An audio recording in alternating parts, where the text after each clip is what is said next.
Admiral Kethfer stood in front of the large screen in his command room. The screen showed a small blue planet spinning slowly in space. This was Earth, home to the humans. The Admiral had 4 eyes, and all of them were looking at the planet with amusement. "Sir, the humans are sending out more of their silly shows," said Officer Nav Thul from his station. "They call this one Star Trek this time."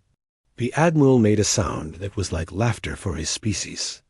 "Show me what they are dreaming about now." The screen changed to show scenes from the human television show. It showed humans flying between stars in huge ships, fighting aliens, and exploring the galaxy.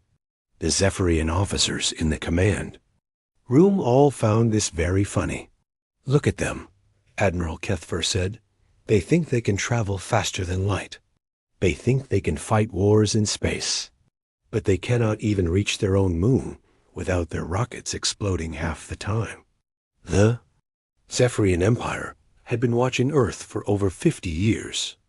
They had seen humans try to build rockets, fail, try again, and sometimes succeed. It was like watching children play with toys. The humans were so far behind every other species in the galaxy that they were not even worth talking to. "Sir," said another officer, "our science team says humans are at least 1,000 years behind the most basic space travel." 1,000 years? The Admiral laughed again. "I think they are being kind. These humans still burn fuel to push their ships. They still use metal and fire. We stopped doing that 10,000 years ago." On Earth, Captain Jake Morrison did not know that aliens were watching him. He was sitting in a small ship called the Defiance. The ship was hidden in a secret base in Nevada. Jake used to fly fighter jets for the Air Force, but now he was part of something much bigger. 3 years ago, an alien ship had crashed in the desert. The government had kept it secret from everyone. They brought in their best scientists and pilots to study it. Jake was chosen because he was the best pilot they had. Dr. Lisa Hayes walked into the room where Jake was sitting. She was the smartest scientist on the project. She had been studying the alien ship for 3 years, and she finally understood how it worked. "Jake, are you ready for this?" she asked. "As ready as I can be," Jake said. "Are you sure this thing will work?" Lisa looked at her computer screen. It showed numbers and graphs that took her months to understand. The alien ship uses something called quantum field manipulation. It bends space around the ship to move faster than light. "And you figured out how to copy it?" "Sort of," Lisa said. "We could not copy it exactly. The alien technology is too advanced, but we found a different way to do the same thing. Our way is rougher, but it might work." Jake looked at the controls of the Defiance. They were a mix of human technology and alien parts. Some of the alien pieces still glowed with strange light. "What if it does not work? Then we try again," Lisa said. "But Jake, if this works, everything changes. We will not be stuck on Earth. Anymore, we can go to the stars." In the Zephyrian command ship, Officer Nav Thul was monitoring Earth's radio signals. Suddenly, his screen showed something unusual. "Sir, I am detecting a strange energy reading from the human planet." Admiral Kethfer looked at the data. "What kind of energy?" "It looks like ... quantum field manipulation, sir. But that is impossible. The humans do not have that technology." "You are right. It is impossible," the Admiral said. "Check your instruments. They must be broken." But Nav Thul checked everything twice. The readings were correct. Something on Earth was creating the same kind of energy that Zephyrian ships use to travel between stars. "Sir, the energy signature is getting stronger," Nav Thul reported. "It is coming from the North American continent." Meanwhile, in the Nevada desert, Dr. Lisa Hayes was making final checks on the Defiance. "All systems look good, Jake. The quantum field generator is stable. The navigation computer is locked onto Alpha Centauri." "Alpha Centauri?" Jake asked. That is 4 light years away. If our calculations are right, you will be there and back in 6 hours, Lisa said. The alien ship we studied could make the trip in 2 days, but our method might be faster. Jake did not understand all the science, but he trusted Lisa. She had spent 3 years learning how the alien technology worked. If anyone could make this work, it was her. Mission Control, this is Defiance, Jake said into his radio. Ready for first test flight. Defiance, you are cleared for launch, came the reply. Good luck, Jake. Jake pressed the button to start the quantum field generator. The ship began to hum with energy. Outside, the air around the Defiance started to shimmer like heat waves. In the Zephyrian command ship, alarms started going off. Sir, the energy readings from Earth just increased by a factor of 10, Nafthul reported. This is definitely quantum field manipulation. Admiral Kethver stared at the screen. The numbers showed energy levels that should be impossible for humans to create. This must be some kind of mistake. The humans cannot have developed this technology. They were using chemical rockets just yesterday. Sir, I am detecting a space-time distortion near the human planet, another officer reported. Something is about to enter faster than light travel. The Admiral's 4 eyes widened. This was impossible. The humans were supposed to be a joke, a primitive species that could barely reach their own moon. They were not supposed to be creating quantum fields and bending space. Continue monitoring, he ordered, and send a message to the Empire. Tell them we may have underestimated the humans. Back on Earth, Jake felt the Defiance shake as the quantum field grew stronger. The stars outside began to stretch and bend. Lisa, is this supposed to happen? Yes, Jake. You are about to make history. In 3, 2, 1... The Defiance disappeared from Earth in a flash of light. Jake Morrison became the first human to travel faster than the speed of light. He was heading toward Alpha Centauri, 4 light years away, but he was not alone in space. The Zephyrian Empire was watching, and they were no longer laughing. The joke was about to be on them. Jake Morrison opened his eyes and looked around. The Defiance was floating in space, but this was not the space around Earth. The stars looked different. In front of him, he could see 3 bright stars close together.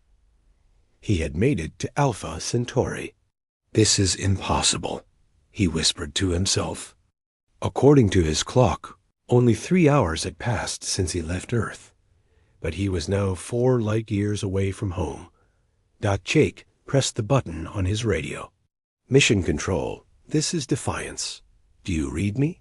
Static filled his headset. Then he heard Lisa's voice, very faint. Jake? Jake, can you hear us? Where are you? I am at Alpha Centauri, Jake said. The trip worked. I am really here. There was silence on the radio for a long moment. Then Lisa's voice came back, excited.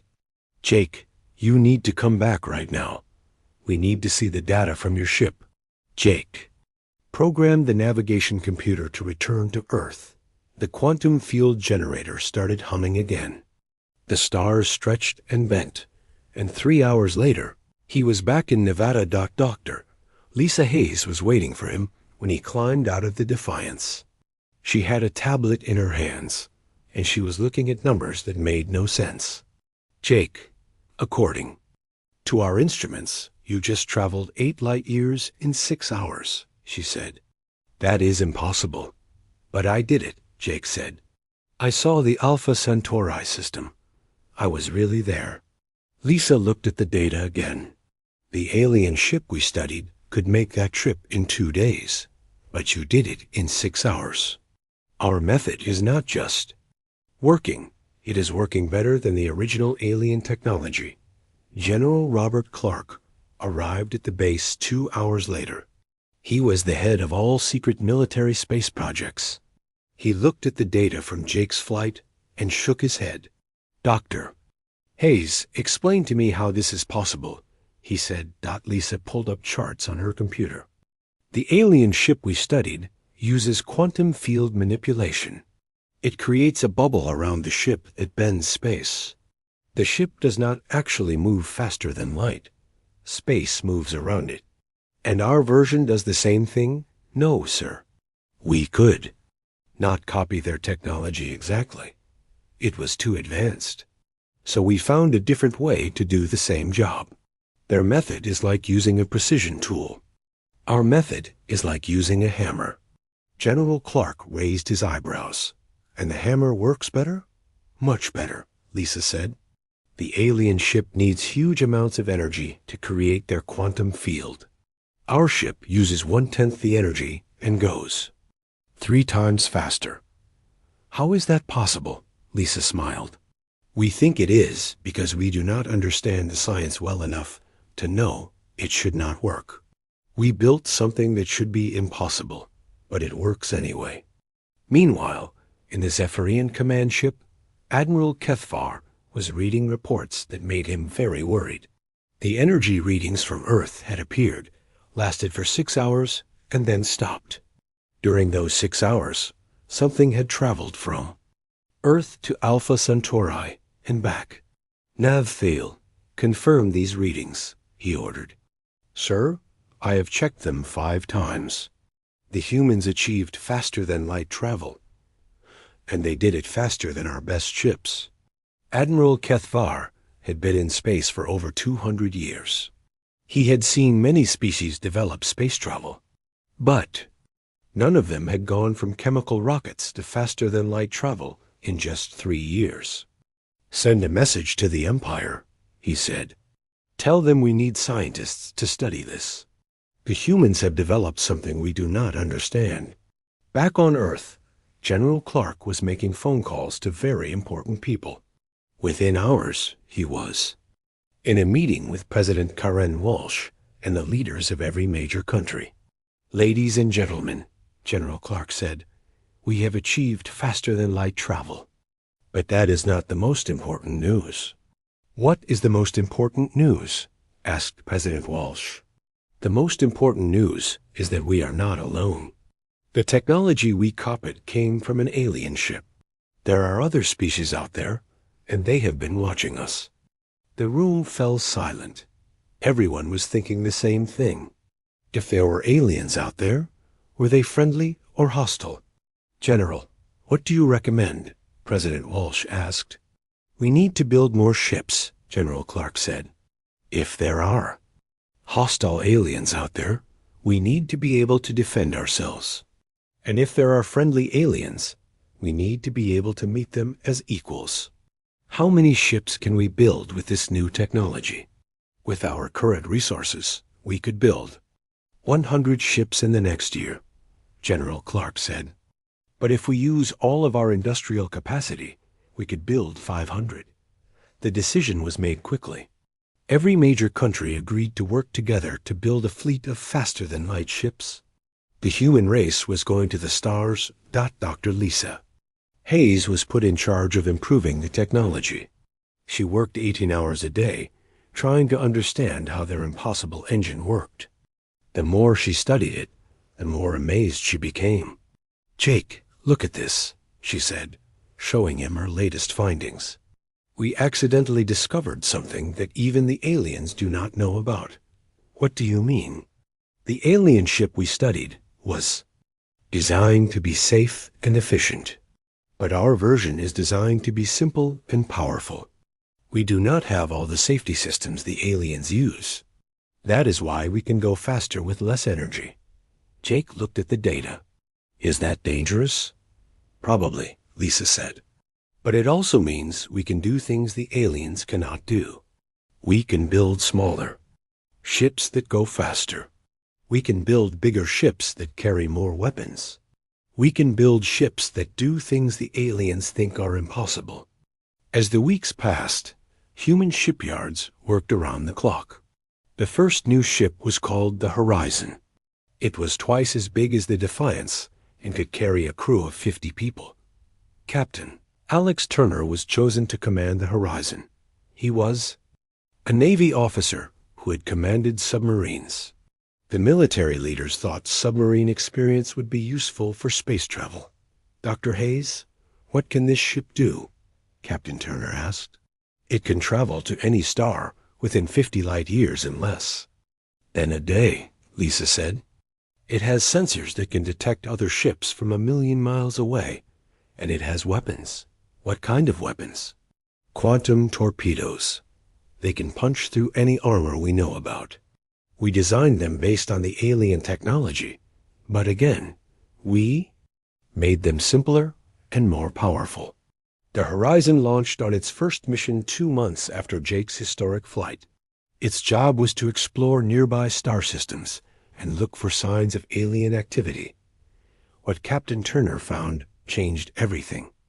The nearby star systems were not empty.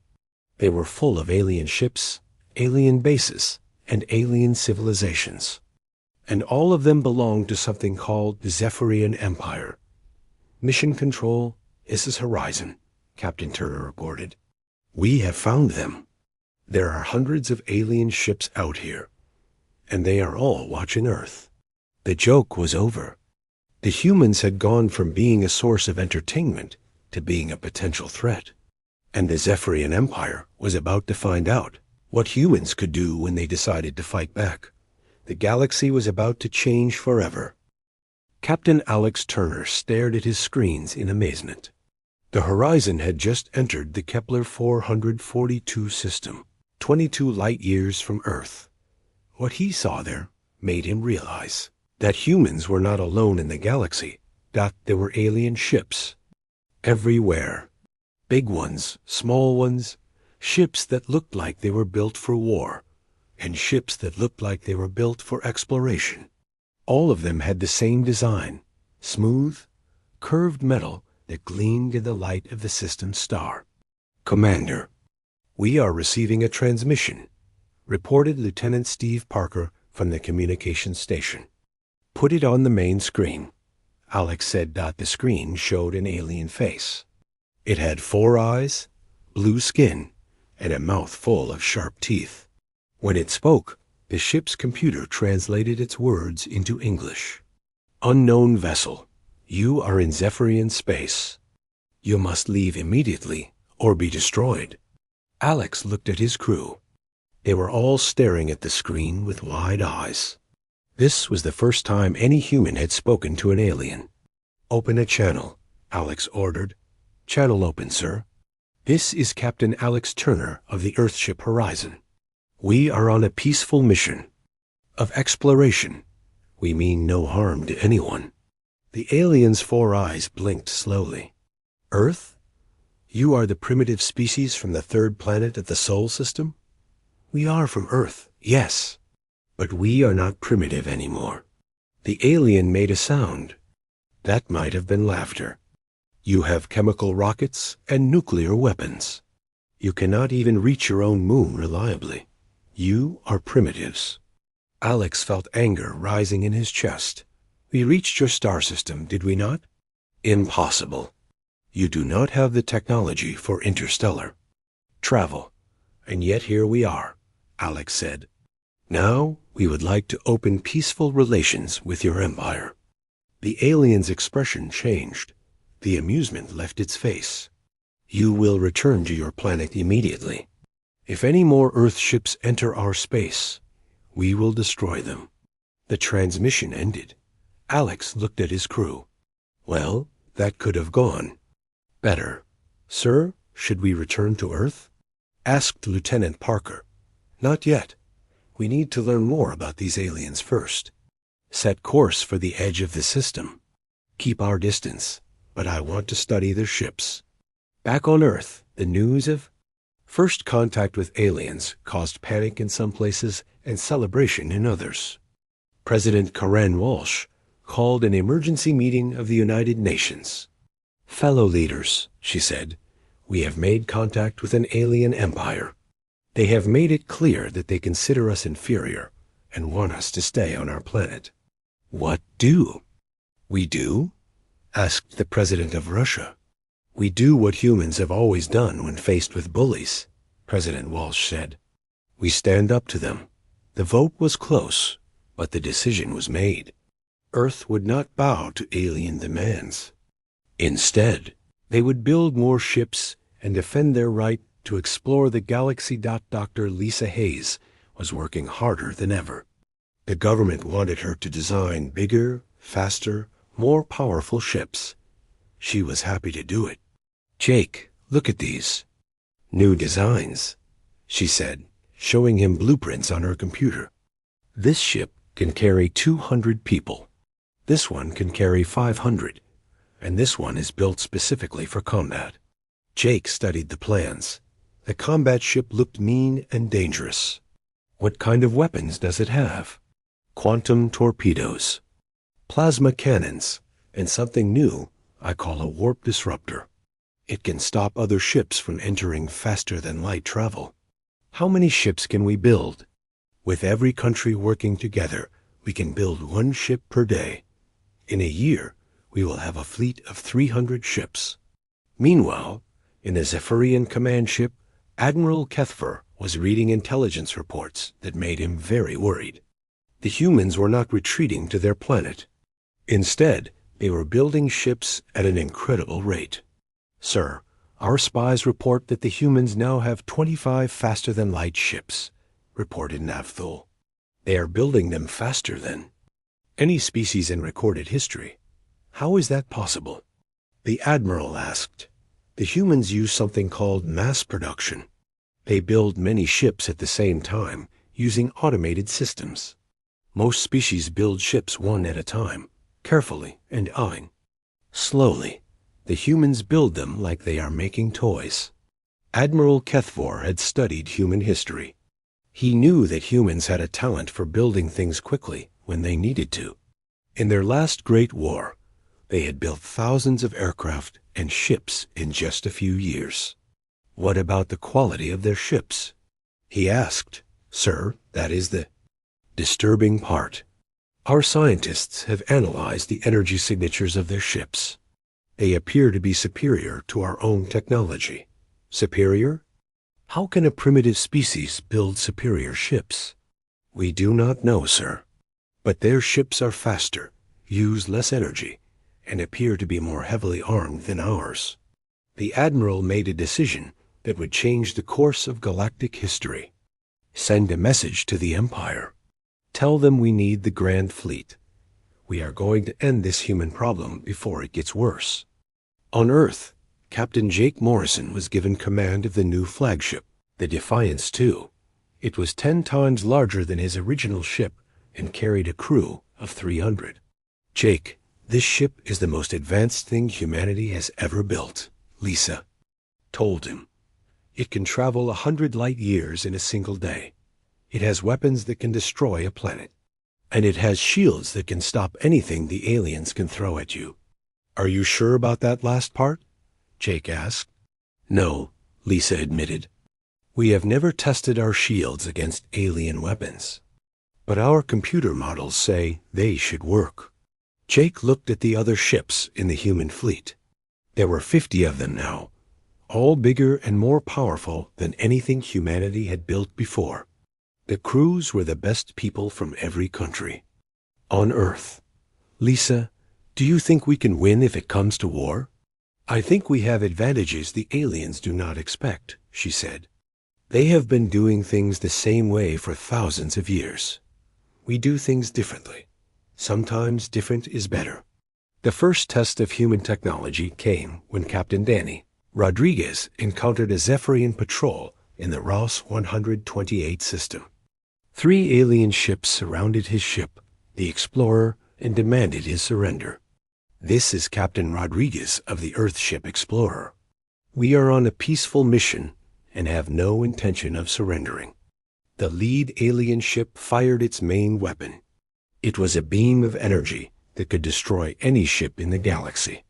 The beam hit the Explorer's shields and was absorbed harmlessly. "Impossible," the alien commander said. "Nothing can stop our main weapon." "Well, something just did," Captain Rodriguez replied. Then he fired back. The Explorer's quantum torpedoes passed through the alien ship's shields like they were not there. The torpedoes exploded inside the ship, tearing it apart. The other two alien ships tried to run, but Rodriguez's ship was faster. In 5 minutes, all 3 alien ships were destroyed. The news of the victory spread quickly. Humans had not only survived an alien attack, they had won easily. The aliens were not invincible. After all, Admiral Kethfor received the news of the new defeat with shock and fear. 3 of his best ships had been destroyed by a single human vessel. This was not supposed to be possible. "Sir, the Grand Fleet is assembling," Avthil reported. 1,000 ships, the largest fleet in the Empire's history. "Good. We will crush these humans before they become a real threat." But the Admiral was wrong. The humans were already a real threat, and they were about to prove it to the entire galaxy. The war for the future of galactic civilization was about to begin. Admiral Susan Brooks stood on the bridge of the Earthship Enterprise, looking at the tactical display. The screen showed the positions of 300 human ships spread across a dozen star systems. She had been put in command of all human space forces just 3 months ago. "Admiral, we are receiving reports from our scout ships," reported Commander Patricia Moore. "The aliens are gathering their forces near the Vega system." Susan studied the data. The Zephyrian Empire was pulling ships from all over the galaxy. Intelligence reports said they were assembling the largest fleet in their history. "How many ships do they have?" Susan asked. "Over 1,000, ma'am. All of them bigger than our largest ships." Susan nodded. She had expected this. The aliens were taking the human threat seriously now. "Send a message to Earth. Tell President Walsh that the big battle is coming." On Earth, President Walsh was meeting with the leaders of every major country. The meeting was taking place in a bunker deep underground, just in case the aliens decided to attack the planet directly. "The aliens are coming," she told the group. "Admiral Brooks estimates they will attack within the next week. Can we win?" asked the Prime Minister of England. "Our ships are better than theirs," President Walsh said, "but they have 3 times as many ships as we do. It will be a close fight." General Robert Clark was also at the meeting. He had been coordinating the production of new ships and weapons. "Ma'am, we have some new technology that might help." "What kind of technology?" "Dr. Hayes has developed something called a quantum bomb. It can destroy an entire enemy fleet with one explosion. That sounds like it could win the war for us." "There is a problem," General Clark said. "The bomb is so powerful that it could destroy our own ships too. We can only use it if we are sure we can get our people to safety first." Dr. Lisa Hayes was working in her laboratory, making final adjustments to the quantum bomb. It was a small device, no bigger than a suitcase, but it contained enough power to destroy a planet. "Jake, are you sure you want to do this?" she asked. Captain Jake Morrison was checking the systems on his ship, the Defiance II. His mission was to deliver the quantum bomb to the alien fleet if the battle went badly. "Someone has to do it," he said. "And I am the most experienced pilot we have. The bomb has a timer. You will have 5 minutes to get away after you activate it." "How far do I need to be?" "At least 10 million miles. The explosion will be visible from Earth." Jake looked at the bomb. It was hard to believe that something so small could be so destructive. "Lisa, are you sure this will work?" "The computer models say it will work." "But Jake, we have never tested anything this powerful. There might be side effects we do not know about." The human fleet was spreading out across the galaxy, preparing for battle. Captain Ryan Murphy commanded the Intrepid, leading a squadron of 20 ships. Captain Nicole Adams led the Resolute and another 20 ships. Captain Lisa Choom commanded the Valiant with 30 ships under her command. Each human ship was crewed by volunteers from every country on Earth. They knew they were fighting for the future of humanity. If they lost, the aliens would probably destroy Earth to prevent humans from ever becoming a threat again. All ships, this is Admiral Brooks, came the voice over the radio. The alien fleet has been spotted. They are heading for the Proxima Centauri system. All squadrons set course for intercept. The human fleet began moving toward what would be the largest space battle in galactic history. 300 human ships against over 1,000 alien ships. The odds were not good, but the humans had advantages the aliens did not know about in the Zephyrian command ship. Admiral Kethver was confident. His grand fleet was the most powerful military force in the galaxy. The humans might have good technology, but they were outnumbered 3-1. Sir, we are approaching the Proxima Centauri system, reported Navthul. The human fleet is already there, waiting for us. How are they positioned? They are spread out in a sphere around the system. It is an unusual formation. Most species use battle lines. Admiral Kethver studied the tactical display. The human formation did not make sense to him.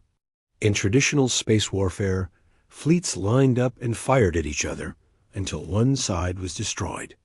But the humans were positioned all around the system, like they were planning to attack from every direction at once. It does not matter, he said. We outnumber them 3-1. Begin the attack. The Zephyrian fleet entered the Proxima Centauri system in a traditional battle formation. 1,000 ships in neat rows, their weapons charged and ready. They expected the human fleet to meet them in the same formation. Instead, the humans did something the aliens had never seen before. They split into small groups and attacked from all sides at once. A neat Zephyrian formation was suddenly surrounded by human ships moving in complex patterns. What are they doing? Admiral Kethver demanded. Sir, they are using three-dimensional tactics. They are treating space like an ocean, not like a flat battlefield. The Admiral was confused. In 10,000 years of galactic warfare, every species had used the same basic tactics. Fleets lined up, fired at each other, and the side with more ships usually won. But the humans were fighting like no species had ever fought before. Captain Jake Morrison led his squadron in a spiraling attack that confused the alien gunners. His ships moved up, down, and sideways, never in a straight line. The aliens could not predict where they would be next. All ships target the alien command vessels, Jake ordered. Let's cut off their head.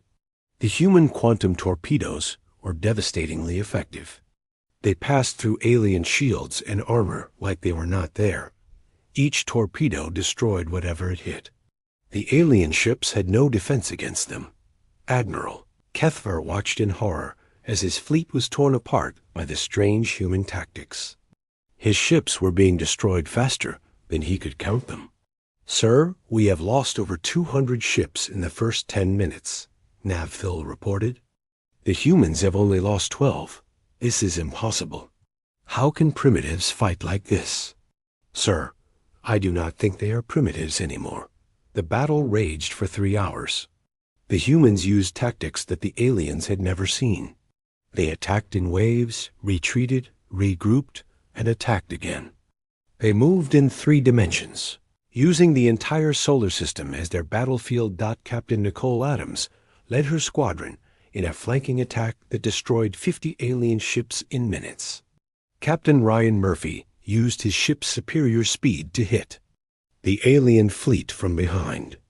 Captain Lisa Chun coordinated the entire human attack, moving squadrons around like pieces on a chessboard. But the aliens were learning. They began to adapt to human tactics. The battle became more even as the alien commanders figured out how to fight back. Admiral, the alien fleet is adapting to our tactics, reported Commander Moore. They are starting to cause significant damage to our ships. Admiral Brooks looked at the tactical display. The humans had destroyed over 400 alien ships, but they had lost 60 ships of their own. The battle was turning into a war of attrition. Send a message to Captain Morrison. She ordered. Tell him to prepare the quantum bomb. Jake Morrison received the message and felt his heart sink. Using the quantum bomb meant the battle was not going well. It also meant he might not survive the next few minutes.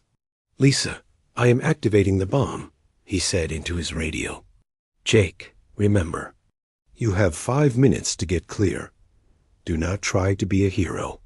Jake programmed his ship to fly directly into the center of the alien fleet. The Defiance II was the fastest ship in the human fleet. If anyone could deliver the bomb and escape, it was him. "All human ships, this is Morrison. I am delivering the package. All ships retreat to minimum safe distance immediately." The human fleet began pulling back as Jake's ship raced toward the alien fleet. The aliens saw him coming and concentrated all their fire on his ship. The Defiance II's shields held, but they were weakening quickly. Jake reached the center of the alien fleet and activated the quantum bomb. The timer started counting down from 5 minutes. Now he had to escape before the bomb exploded. But the alien ships were all around him, and they were all firing at his ship. Jake realized he might not make it out alive. The fate of humanity hung in the balance as the timer on the quantum bomb counted down toward 0. Captain Jake Morrison pushed his ship's engines to maximum power. The Defiance II raced through the alien fleet as hundreds of enemy ships fired at him. His shields were failing, and alarms were going off all over his ship. 4 minutes until detonation. His computer announced Jake weaved between the alien ships, using their own formations against them. When one ship fired at him, he moved so the shot hit another alien ship instead. His flying skills, learned from years of piloting fighter jets, were keeping him alive. 3 minutes until detonation. The alien ships were getting closer. Admiral Kethver had ordered his entire fleet to stop the human ship from escaping. The Admiral did not know what Jake was carrying, but he knew it had to be important. "All ships, destroy that human vessel," Kethver ordered. "Do not let it escape." But Jake was flying like no pilot had ever flown before. He spun his ship in impossible directions, dove under massive alien cruisers, and shot through gaps that seemed too small for his ship to fit through. 2 minutes until detonation. Admiral Susan Brooks watched from her command ship as Jake tried to escape. The human fleet was already at minimum safe distance, but Jake was still in the middle of the alien fleet. "Come on, Jake," she whispered. "You can do this." The alien ships were closing in. Jake's shields finally failed completely. The next hit would destroy his ship. That was when Captain Lisa Chun made a decision that saved his life. "All ships, attack pattern Morrison 7, she ordered. "Cover Jake's escape." 20 human ships raced back toward the alien fleet. They were not trying to escape anymore. They were trying to give Jake the time he needed to get away. Captain Ryan Murphy led the charge. His ship, the Intrepid, fired everything it had at the alien ships surrounding Jake. "Jake, you have a clear path to the north. Go now." Jake did not hesitate. He turned his ship north and accelerated to maximum speed. Behind him, he could see the 20 human ships fighting desperately against hundreds of alien ships. 1 minute until detonation. Jake was finally clear of the alien fleet, but he was not far enough away. He needed to be 10 million miles from the bomb when it exploded. He was only 3 million miles away. 30 seconds until detonation. Jake knew he was not going to make it. The bomb was too powerful, and he was too close. But he had done his job. The bomb would destroy the alien fleet and give humanity a chance to survive. 10 seconds until detonation. Jake closed his eyes and thought about Earth. He thought about Dr. Lisa Hayes and all the work she had done to make this moment possible. He thought about the billions of people on Earth who were counting on him. 5, 4, 3, 2, 1. The quantum bomb exploded in a flash of light that could be seen from 100 light-years away. The explosion was like a new star being born. It expanded outward at incredible speed, destroying everything in its path. The alien fleet disappeared. In an instant, 1,000 ships, the pride of the Zephyrian Empire, were turned to dust and energy. Admiral Cathvor and his crew had only seconds to realize what was happening before they were destroyed. Jake's ship was caught in the edge of the explosion. The Defiance, too, was thrown through space like a toy. Every system on the ship failed. At once, Jake was knocked unconscious as his ship spun out of control, but he was alive. The explosion had been so powerful that it had actually pushed his ship away from the blast instead of destroying it. He was badly hurt, but he was alive. Admiral Susan Brooks watched the explosion from her command ship. The light was so bright that it hurt to look at it directly. When the light faded, the alien fleet was gone. All ships search for Captain Morrison. She ordered, "Find him and bring him home." It took 6 hours to find Jake's ship. The Defiance, too, was drifting in space, its engines dead and its hull cracked. But when the rescue ships reached it, they found Jake alive in the wreckage. "Jake, this is Admiral Brooks. Can you hear me?" Jake's voice was weak, but he was conscious. "I can hear you, Admiral. Did it work?" "It worked, Jake. The alien fleet is gone. You saved us all." The news of the victory spread quickly through the human fleet and back to Earth. Humanity had faced the largest military force in the galaxy and won. The species that had been a joke to the Empire had proven they were not primitives anymore. On Earth, President Karen Walsh addressed the world. Today, humanity fought for its right to exist as a free species. We faced an enemy that outnumbered us 3-1. But we won because we refused to give up. We won because we fight for freedom. The celebrations lasted for days. Every country on Earth celebrated the victory. Humans had proven they could defend themselves against any threat in the galaxy. But the war was not over. The Zephyrian Empire was vast, with thousands of worlds and millions of ships. The Grand Fleet had been destroyed, but the Empire would rebuild and attack again. Dr. Lisa Hayes was already working on new weapons and new ships. "Jake, we need to be ready for the next attack. The aliens will not give up easily." Jake, recovering from his injuries, looked at her plans. "What do you have in mind?" "Bigger ships, faster ships, more powerful weapons, and something new. Ships that can build other ships while they travel through space." "Mobile shipyards?" "Exactly. We can build our fleet while we explore the galaxy. We can establish bases on other worlds. We can become a true galactic power." The victory at Proxima Centauri had done more than just defeat the alien fleet. It had shown other species in the galaxy that the Zephyrian Empire could be beaten. On worlds throughout the galaxy, oppressed peoples began to hope for freedom. Captain Alex Turner was leading a diplomatic mission to the Rigel system when he received a surprising message.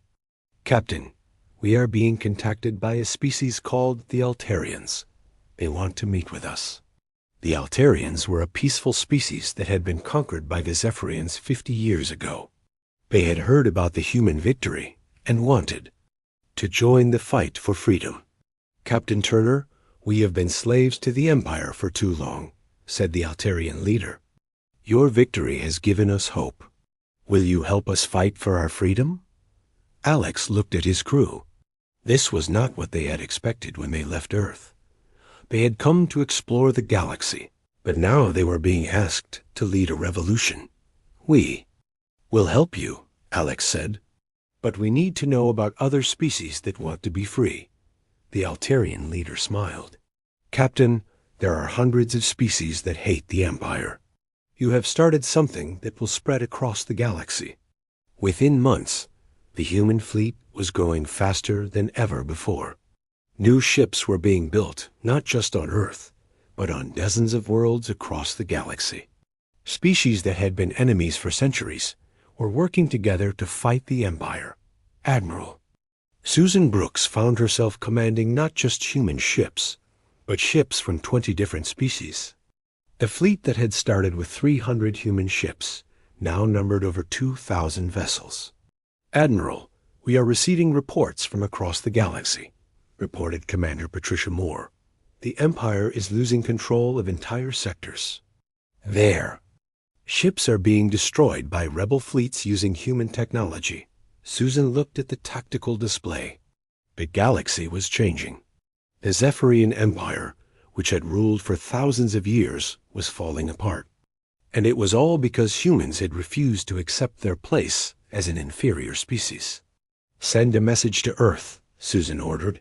"Tell them we are not just defending humanity anymore. We are liberating the galaxy." The war that had started as a joke had become a revolution. The empire that had dismissed humans as primitives was being destroyed by the very species they had underestimated. On Earth, Jake Morrison was preparing for his next mission.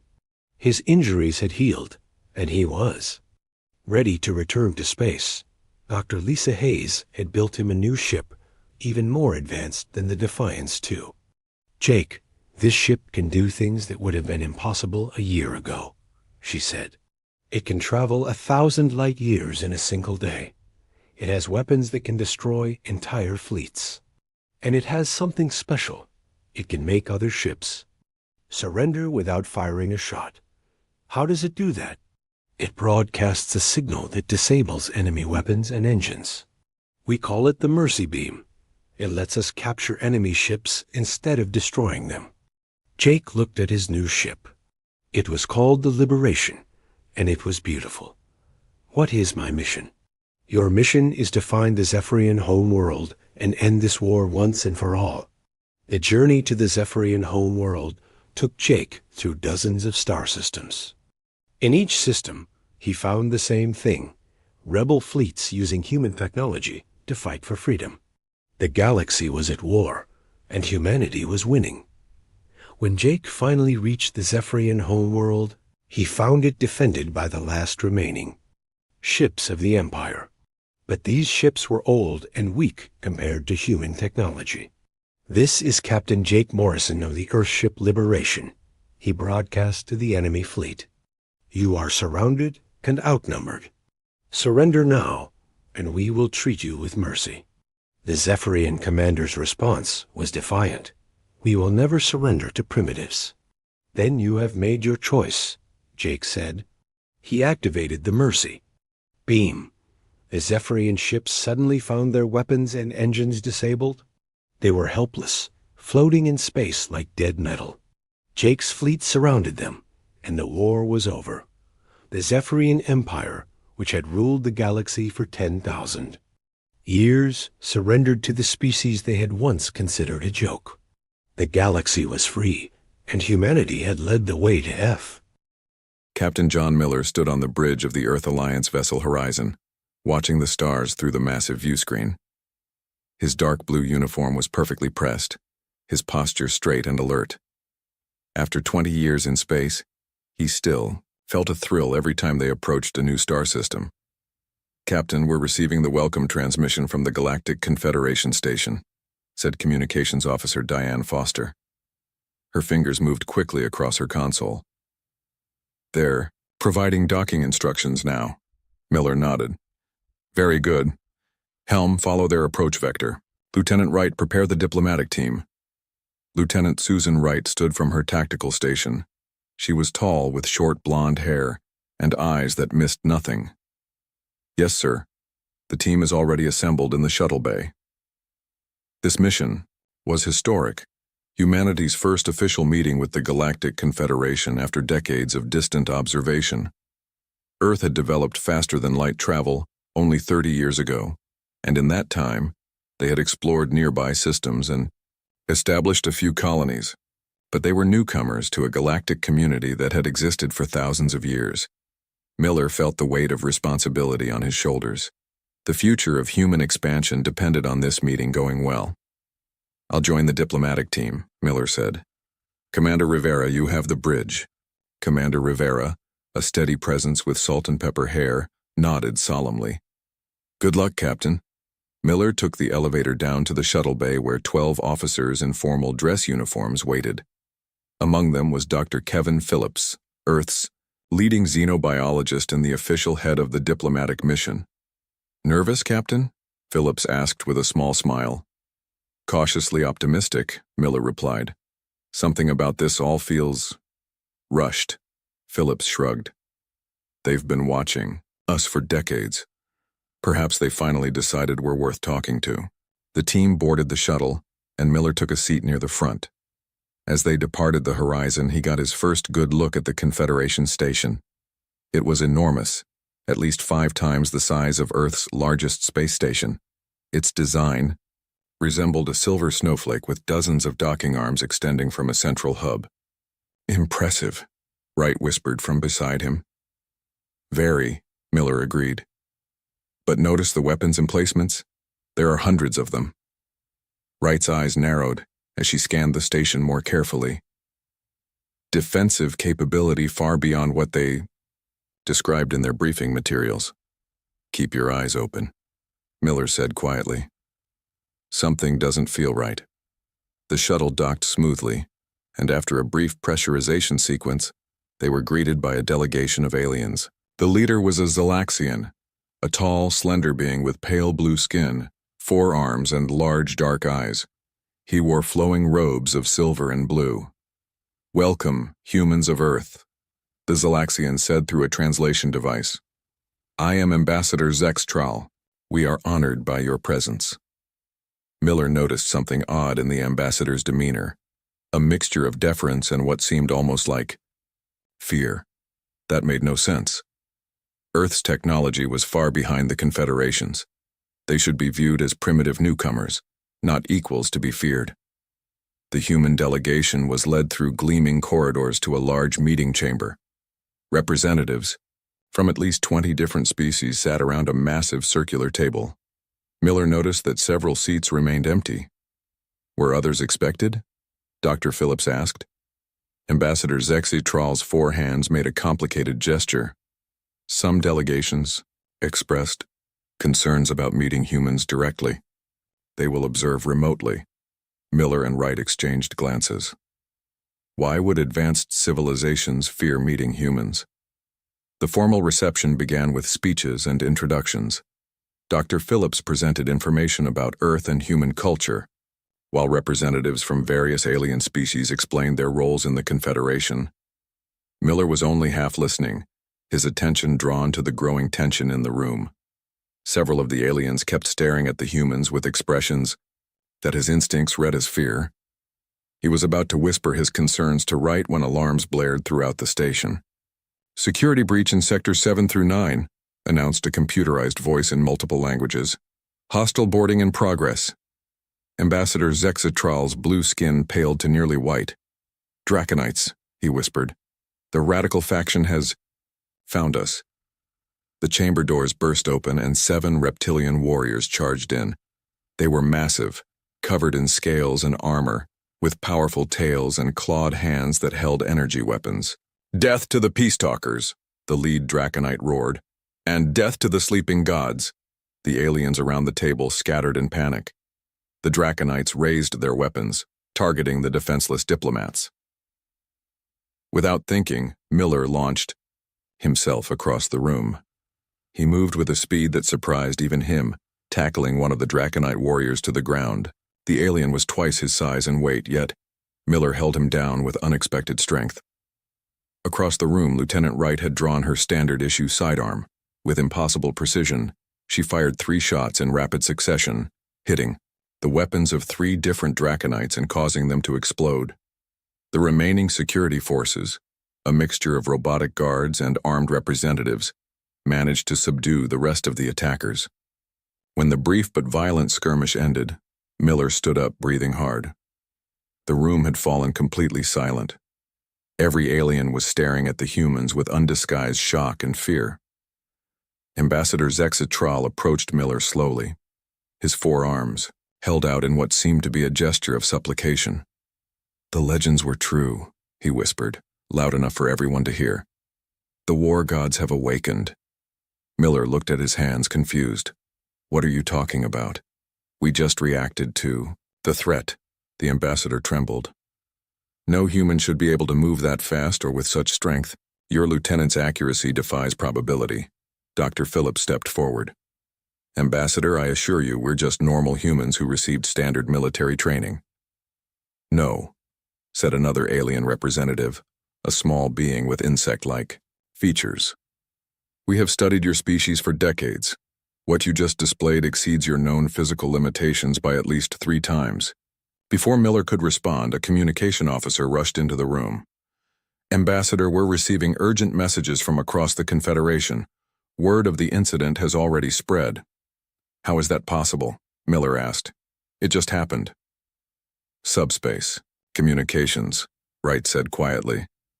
"Remember the briefing? Information travels almost instantaneously across their network." The communications officer looked terrified.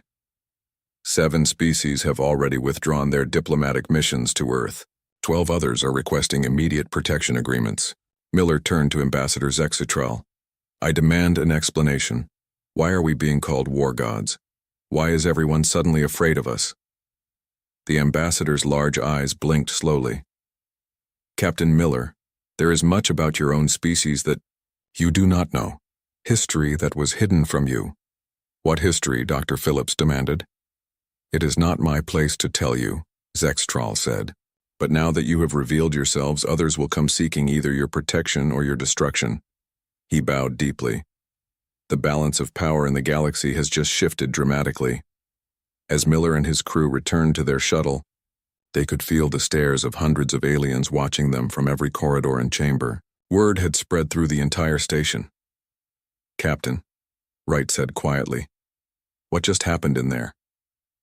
Miller shook his head, his mind racing with questions. "I don't know, Lieutenant. But I think we just broke something very important without even knowing what it was."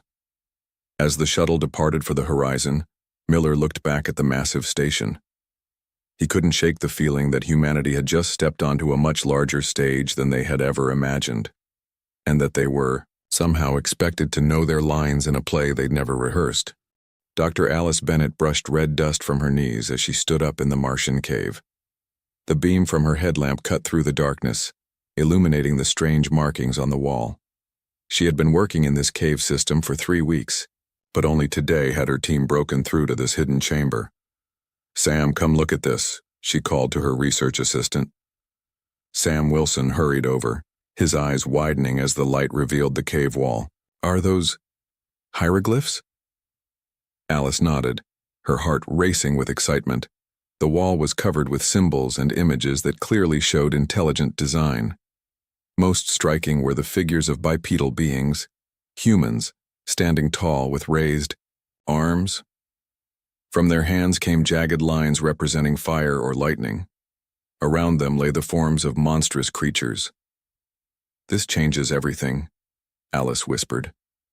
"These markings are deep under the Martian surface. They must be thousands of years old." "But that's impossible," Sam said. "Humans weren't on Mars thousands of years ago." Alice carefully photographed every inch of the wall. "Exactly. So either these weren't made by humans, or our history books are wrong," Sam finished. While Alice made her discovery on Mars, Admiral Frank Rodriguez sat in a windowless room at Earth Alliance headquarters in Geneva. The gray-haired officer listened intently as Intelligence Officer Maya Lee presented her findings. These intercepted communications began flowing immediately. "After the incident at the Confederation station," Maya explained, pointing to the screen, "we've translated about 60% so far." "And?" Rodriguez asked. "They're all discussing the same thing, sir. They're calling humans the Terran war deities and talking about our return." Maya looked uncomfortable. "Most disturbing are the references to something called the First Great Purge." Rodriguez frowned. "The First Great Purge? What does that mean?" "We don't know, sir. There's no event in human history that matches these descriptions. According to these messages, humans once controlled vast regions of space and were feared as unstoppable warriors. Maya paused. Some of these communications date the first purge to approximately 25,000 Earth years ago. That's ridiculous, Rodriguez said. Human civilization as we know it was barely beginning 10,000 years ago. Yes, sir. But the Confederation species seem convinced of this history. Rodriguez rubbed his temples. What about the reports of unusual abilities? Have we confirmed what happened with Captain Miller and Lieutenant Wright? Maya nodded. We've reviewed the station's security footage. Both Miller and Wright displayed physical capabilities well beyond normal human limits. And sir, they're not the only ones. She showed him new reports coming in from Earth Alliance outposts. A Marine lifting a fallen beam that should have required heavy machinery. A pilot surviving a crash that should have been fatal. A doctor working for 72 hours straight without rest. It's like something is waking up inside us, Maya said quietly. Millions of kilometers away on the mining colony of Ceres, engineer Olivia Parker was trying to fix a damaged power conduit. The cramped maintenance shaft made the work difficult, and she cursed as her hand slipped, cutting her palm on a sharp edge of metal. Damn it, she muttered, watching blood drip from her hand. The droplets fell onto the strange metal object her team had discovered embedded in the asteroid last week. They had assumed it was a natural formation, but when her blood touched its surface, the object began to glow. Olivia jumped back as the device projected a three-dimensional image in the air. The hologram showed armored figures that were clearly human in form. They moved with impossible speed and strength, decimating entire fleets of ships that Olivia didn't recognize. At the bottom of the projection was a date marker in an alien script. The translation software in Olivia's tablet processed it. Campaign against the Void Eaters, year 93,427. Approximate 25,000 Earth Standard years ago. Olivia stared in disbelief. The hologram showed humans, or beings that looked exactly like humans, fighting. An interstellar war thousands of years before humans had even developed agriculture on Earth. Back on Earth, Admiral Rodriguez had made his decision. Assemble a team, he told Maya. I want Captain Miller, Dr. Bennett from the Mars expedition, and our best scientists. There's an abandoned alien outpost near Proxima Centauri that our scouts found last year. If there are answers about our past, we might find them there. 3. Days later, the Earth Alliance vessel Intrepid departed Earth orbit with Captain Miller in command. Dr. Bennett had been rushed back from Mars with her findings, and a team of specialists filled the key positions on the ship. The coordinates are set for the Proxima Centauri system, reported navigator Paul Chen. Estimated travel time is 6 days at maximum FTL. Miller nodded from the captain's chair. He had barely slept since the incident at the Confederation station. Strange dreams plagued him whenever he closed his eyes. Dreams of battles among the stars, of power flowing through his body. Dr. Bennett, he said, turning to the archaeologist who stood nearby. Tell me more about these cave markings you found.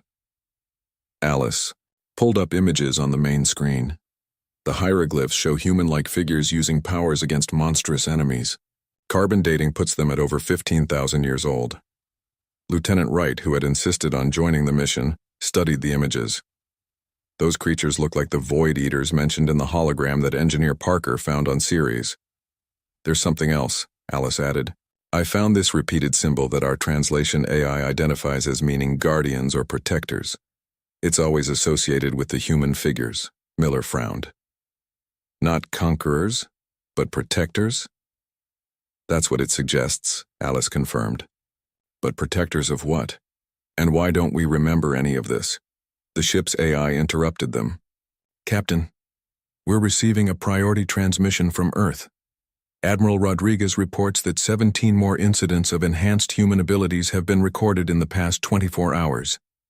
The Galactic Confederation has issued a formal request for humans to remain within our current territory until, quote, the awakening situation can be properly assessed. A chill ran down Miller's spine. They're afraid of us, he said quietly. And the worst part is I'm starting to think they might be right to be. The Intrepid continued its journey toward Proxima Centauri, carrying a crew searching for the truth about their own species. None of them could have imagined what they would find there. Evidence that humanity wasn't uplifted by aliens, we were exiled by them. Or perhaps even more disturbing, we had exiled ourselves. The Earth Alliance vessel, Intrepid, emerged from faster-than-light travel near Proxima Centauri, with a slight shudder. On the bridge, Captain Miller watched as the abandoned alien outpost came into view on the main screen. It was built into the side of a small moon, its dark metal surface reflecting little of the distant sun's light. "Scan for life signs or active power signatures," Miller ordered. Lieutenant Wright ran the scans from her tactical station. "No life signs detected, Captain. Minimal power readings, possibly emergency systems only." "Prepare a landing party," Miller said. "Dr. Bennett, Dr. Davis, Security Officer Martinez, and myself. Lieutenant Wright, you have the bridge." Dr. Patricia Davis, the team's geneticist, checked her equipment one last time before boarding the shuttle. She was a serious woman with dark hair pulled back in a tight bun. Her specialty was evolutionary biology and genetic analysis, and Admiral Rodriguez had specifically requested her for this mission. Security Officer Greg Martinez loaded his weapon and secured extra power cells to his belt. The young officer had joined Earth's Space Forces only 2 years ago, but his combat scores were off the charts. The shuttle departed the Intrepid and approached the alien structure. Up close, they could see that the outpost was much older than they had initially thought. Parts of it were damaged with scorch marks suggesting some ancient battle. "That entrance looks accessible," Dr. Bennett pointed to a large doorway. "The architecture matches some elements I saw in the Mars cave glyphs." The shuttle landed on a flat platform near the entrance. After confirming their environment suits were sealed properly, the team exited into the thin atmosphere of the moon. "Gravity is about 60% of Earth standard," Martinez noted as they moved toward the entrance. "Makes movement easier, but watch your steps." The massive doors were partially open, allowing them entry into a dark corridor. Their suit lights illuminated the way as they moved deeper into the facility. The walls were covered with the same type of symbols Dr. Bennett had found on Mars. "I'm recording everything," she said excitedly. "These are definitely the same language patterns." They reached a large central chamber where emergency lighting still functioned, casting a dim blue glow over the room. The space was filled with equipment covered in dust, and along one wall stood dozens of cylindrical containers. Dr. Davis approached one of the containers and wiped away the dust from its surface. She gasped. "These are stasis chambers for biological samples," she said. "And this one contains human DNA." Miller joined her.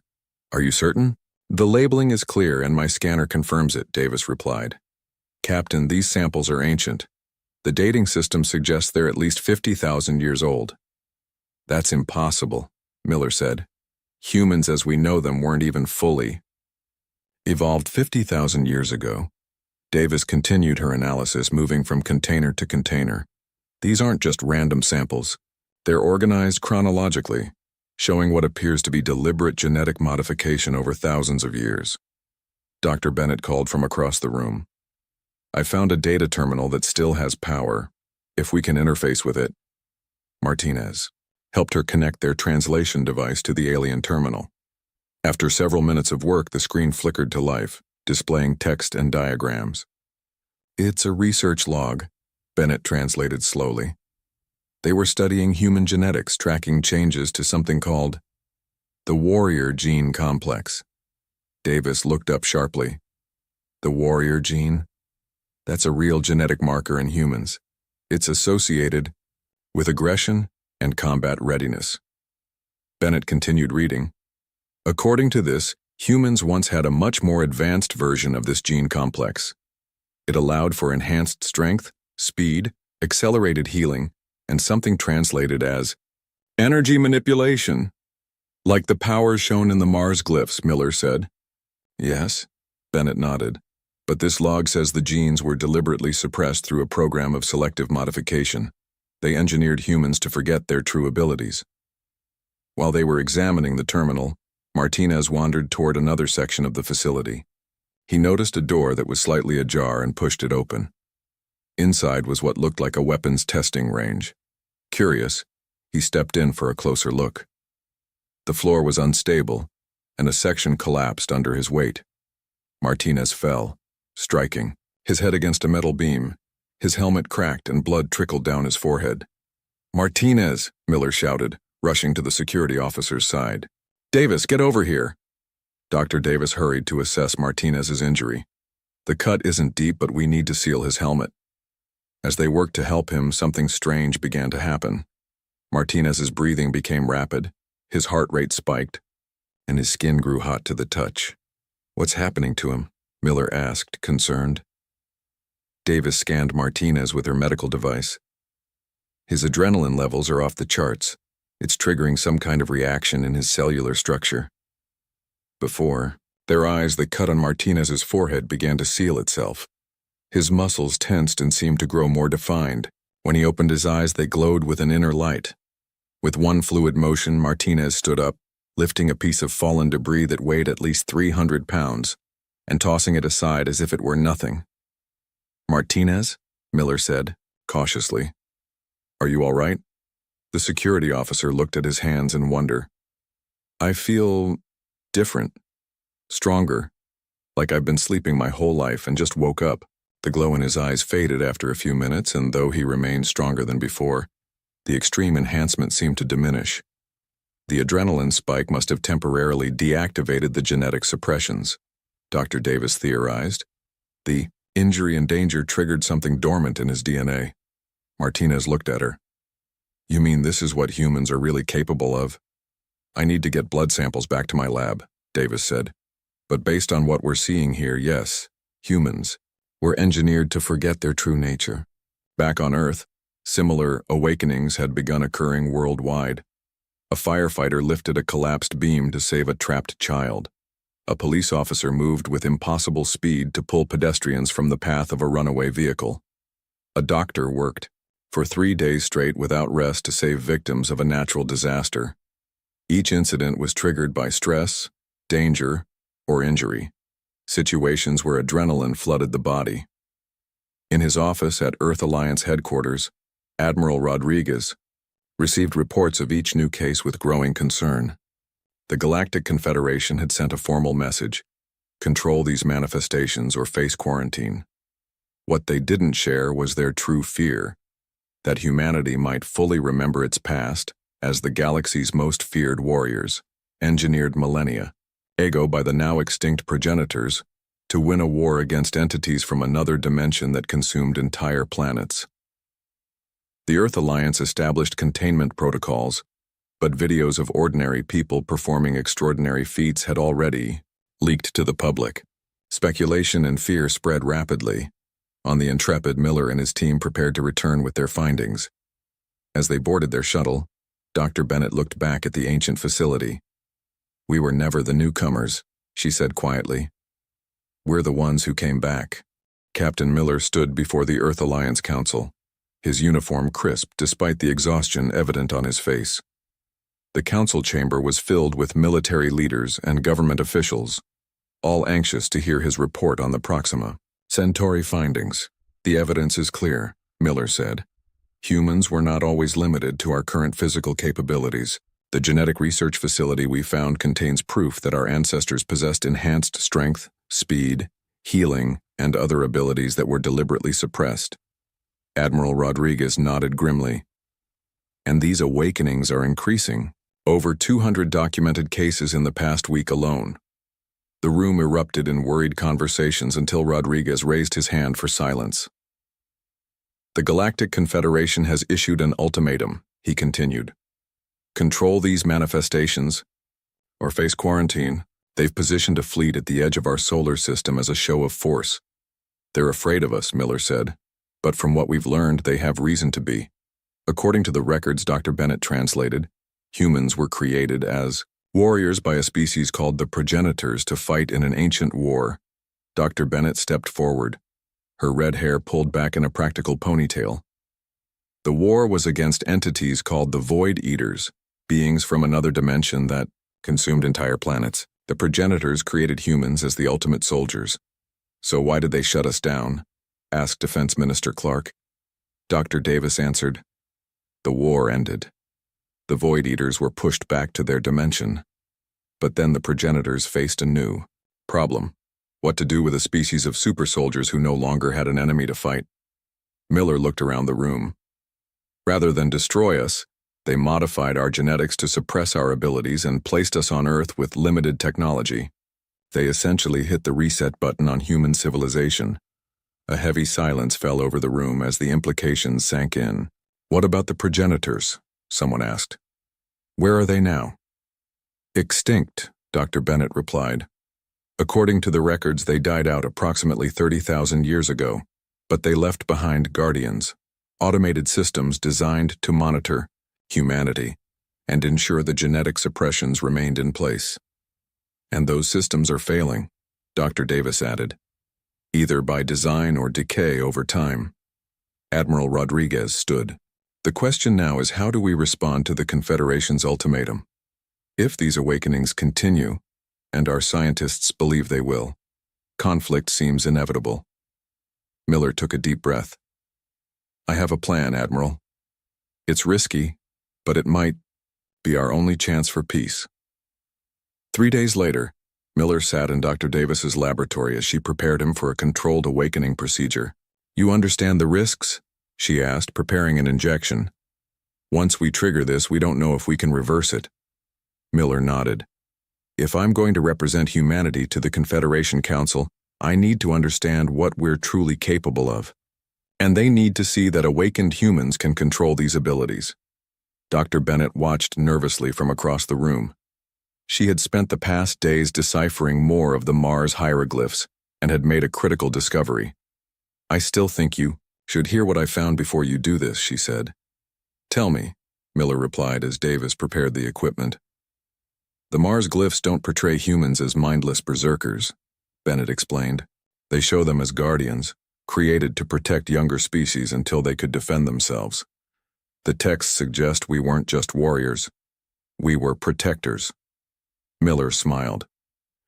"That gives me even more reason to go through with this. If that's our true nature, the Confederation needs to know." Davis injected him with a compound designed to trigger the dormant genes while bypassing the built-in suppressors. For a moment, nothing happened. Then Miller gasped as energy surged through his body. His muscles tensed, his senses sharpened, and for a brief moment his eyes glowed with the same inner light they had seen in Martinez. When it was over, Miller felt different, stronger, faster, more aware. But he was still himself, still in control. "How do you feel?" Davis asked, scanning him with her instruments. "Like I've been seeing the world through a fog my whole life," Miller said. "And now the fog has lifted." 2 weeks later, Miller stood before the Confederation Council on neutral territory, an ancient space station older than any known civilization. Representatives from 37 species watched him warily.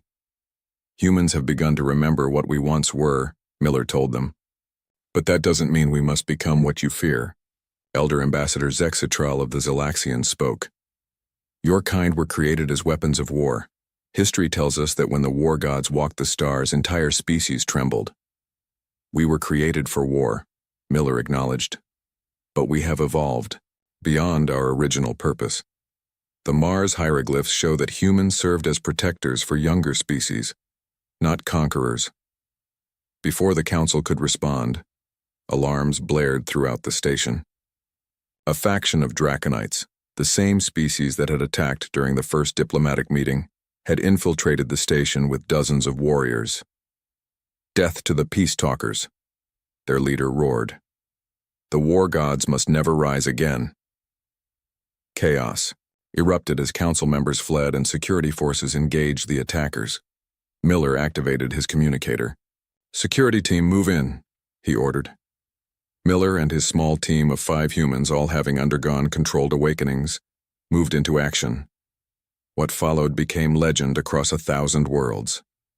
Miller moved with impossible speed, disarming 3 Draconite warriors in seconds. Officer Martinez leaped 15 meters straight up to reach attackers on a higher level. Dr. Bennett, who had insisted on joining despite her lack of combat training, found she could sense the location of hidden enemies through walls. Yet what impressed the watching council members most was not the humans' power, but their restraint. Not a single Draconite was killed. Not one civilian was harmed. When the last attacker was subdued, Miller stood in the center of the council chamber, barely breathing hard. "We could have killed them all," he said simply. "We chose not to." Elder Ambassador Kala of the Artarian Collective, the oldest known species in the Confederation, approached Miller slowly. "I was there at the end of the Great Void War," the ancient being said in a voice like rustling leaves. "I knew the truth that was hidden from your kind." The room fell silent as Kala continued. "The progenitors didn't exile humanity," Kala revealed. "Your ancestors chose isolation. After the war, they saw how their power frightened other species. They volunteered to seal away their abilities until the galaxy would need protectors again."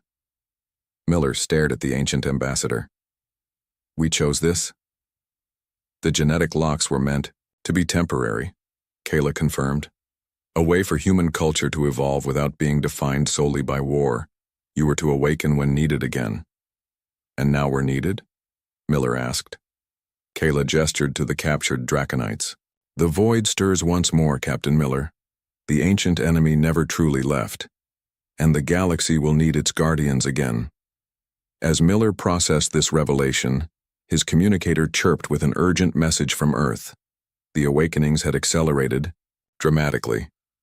Thousands of humans worldwide were beginning to access abilities dormant for millennia. The time of hiding was over. Humanity was remembering its purpose. 6 months after the revelation at the Confederation Council meeting, Earth had changed in ways few could have imagined. The genetic suppressions had been safely removed from millions of volunteers worldwide, revealing abilities that varied from person to person. Some developed enhanced strength and reflexes. Others found they could heal injuries with remarkable speed, and a rare few discovered they could sense emotions or even manipulate energy.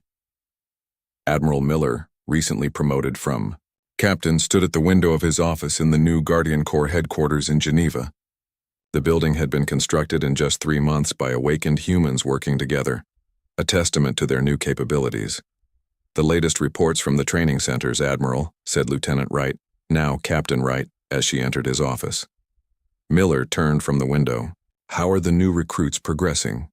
"Exceptionally well," Wright replied. "The abilities seem to manifest based on personality and natural tendencies. Those with protective instincts develop defensive powers, while those with nurturing personalities often show healing abilities." Miller nodded. "And what about the more destructive capabilities, the energy manipulation we saw in the ancient records?" Wright's expression grew serious. "Dr. Davis's research confirms our theory. The most powerful offensive abilities remain locked behind additional genetic barriers. They can only be accessed by individuals who achieve a certain level of psychological balance and ethical maturity. The progenitor's final safeguard," Miller said with a smile. "They ensured that only those who could handle the responsibility would access the full extent of human potential. On the other side of the city, Dr. Bennett and Dr. Davis had established an academy to help humans understand their newly awakened heritage. The campus was filled with people of all ages learning to control and harness their abilities. In one training room, Dr. Davis observed as a young woman named Olivia Parker, the same engineer who had discovered the hologram device on Ceres, practiced healing a small cut on a volunteer's arm. Her hands glowed softly as the wound closed without leaving a scar. "Remarkable progress, Olivia," Davis said. "Your control has improved significantly." Olivia smiled. "It feels natural now, like I've always known how to do this but just forgot for a while." In another part of the academy, Dr. Bennett taught a class about human history, sharing the discoveries from Mars and Proxima Centauri. "The progenitors created us as warriors," she explained to her attentive students. "But we evolved to become guardians. The genetic memory tests we've developed show that many of you carry fragmented memories of this past, which is why the abilities feel familiar once you access them. The integration of these abilities into everyday life had transformed human society. Awakened humans use their enhanced strength and endurance to rebuild infrastructure destroyed in natural disasters. Those with healing abilities revolutionized medicine. People with heightened senses and intellect made breakthroughs in science and technology. Yet not everyone welcomed the change. Some religious groups viewed the awakenings as unnatural or even demonic. Others feared that humanity would become divided between the awakened and those who chose to remain as they were. To address these concerns, the Earth Alliance had established strict laws. No one could be forced to undergo awakening. Awakened. Abilities could not be used to harm others or for personal gain at others' expense. Those who violated these laws faced severe consequences, including having their abilities suppressed once more. In orbit above Earth, the newly commissioned Guardian Corps flagship Protector prepared for its first official mission. Admiral Miller had personally selected the crew from among the most stable and ethical of the awakened humans. "All systems ready for departure, Admiral," reported Navigator Chen from his console on the bridge. "Thank you, Navigator," Miller replied. "Our mission is straightforward but vital. The centuries-long war between the Vex hegemony and the Spiral Collective has destabilized an entire sector. Millions of innocent lives are caught in the crossfire." The crew listened intently as Miller continued. "The Confederation has asked for our intervention, the first time humanity has been invited to act as peacekeepers since our awakening. We will not disappoint them." The Protector engaged its engines, accelerating away from Earth and then jumping to faster-than-light travel. Inside his quarters, Miller reflected on how much had changed in less than a year. From being newcomers to galactic society, humans had emerged as its most powerful members. Yet they had chosen to use that power not for conquest, but for protection. 3 days later, the Protector emerged in the contested star system. Two massive fleets faced each other, the crystalline ships of the Vex hegemony and the spiral-shaped vessels of their enemies. Both sides detected the human ship and immediately redirected their weapons. They had heard stories of the awakened, war gods, but had dismissed them as exaggerations. Miller opened a communication channel to both fleets. "This is Admiral John Miller of the Earth Alliance Guardian Corps. We are here at the request of the Galactic Confederation to end this conflict," the Vex commander responded with scorn. "One ship? The Confederation sends one ship to stop a war that has raged for 3 centuries? Leave now, human, or be destroyed." Miller nodded to Captain Wright. "Implement Operation Peacemaker." Wright pressed a series of commands on her console. Throughout the Protector, awakened humans activated their abilities, channeling them through the ship's specialized systems. A wave of energy spread outward, washing over both fleets.